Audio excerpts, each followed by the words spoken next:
Iran যুক্তরাষ্ট্র সংঘাতের কারণে লোহিত সাগর দিয়ে জ্বালানি রপ্তানিতে বাধা পেয়ে বাংলাদেশ সহ ১৩টি দেশ নিয়ে বহুজাতিক সামুদ্রিক প্রতিরক্ষা জোট গঠন করেছে সৌদি আরব, যেখানে পাকিস্তান ও তুরস্কের পাশাপাশি রয়েছে বাংলাদেশের নামও।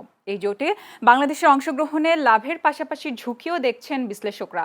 বিস্তারিত মিঠুন সরকারের প্রতিবেদনে। ক্যামেরায় ছিলেন আবু ইস্তেহাক।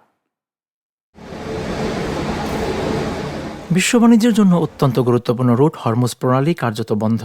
অন্য বিকল্প রুট লোহিত সাগরেও মাঝে মধ্যে হামলা চালাচ্ছে ইরান সমর্থিত হুথি বিদ্রোহীরা।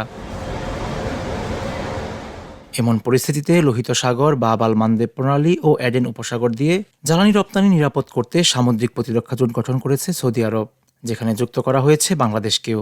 বিশ্লেষকদের মতে এ জোটে বাংলাদেশের অংশগ্রহণ বাণিজ্য সুরক্ষা ও কৌশলগত সম্পর্কের উন্নয়ন বাড়বে। অধিকাংশ ব্যবসা বাণিজ্য এই সমুদ্রপথে এবং এই হরমুজ প্রণালী দিয়ে অনেক জাহাজ বাংলাদেশের আমদানি রপ্তানি হয়ে থাকে। সেই জায়গা থেকেই বাংলাদেশ মনে করেছে যে হুদিদের আক্রমণ বা হুদিদের মোকাবেলা করার জন্য এটা আমাদের এই জোটে থাকা উচিত।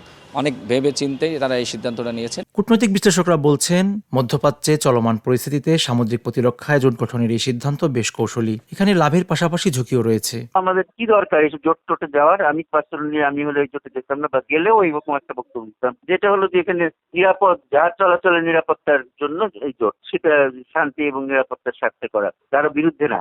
এরকম বলে যদি আমরা করি তাহলে আমরা ঠিক আছে, আর যদি আমরা হুথি বা কাউকে আলাদা করে করি, টার্গেট করি, তাহলে সেটা আমি মনে করি যে সেটা ঠিক হচ্ছে না। সুশীল সমাজের প্রতিনিধিরা বলছেন, ইরানের সাথে বাংলাদেশের সম্পর্ক দীর্ঘদিনের। সেক্ষেত্রে এ জোটে বাংলাদেশের অংশগ্রহণ নিরপেক্ষ পররাষ্ট্রনীতি নিয়ে প্রশ্ন উঠতে পারে। 13 রাষ্ট্র নিয়ে যে জোট, সামরিক জোট, সেই জোটের সাথে আসলে যুক্ত হবার আগে একটু ভাববার বিষয় ছিল, যে তারা একটু ভাবতে পারতো যে যুক্ত হবে কি হবে না, কারণ ইরানের সাথেও বাংলাদেশের একটা বন্ধুত্বপূর্ণ একটা ভালো সম্পর্ক রয়েছে।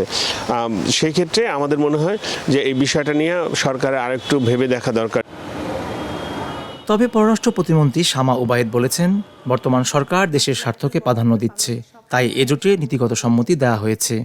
আমাদের এই অঞ্চলের স্টেবিলিটির জন্য, শান্তি সুরক্ষার জন্য বাংলাদেশের সরকারের মনে হয়েছে বাংলাদেশের মানুষের স্বার্থে যে এই জোটে নীতিগতভাবে আমরা সমর্থন জানিয়েছি। এটার পরিধি কী হবে, কি পরিমাণে আমরা সংযুক্ত থাকবো, সেটার কোনোই বিশ্লেষণ হয়নি। আমরা নীতিগতভাবে এই জোটের সাথে শরিক হয়েছি।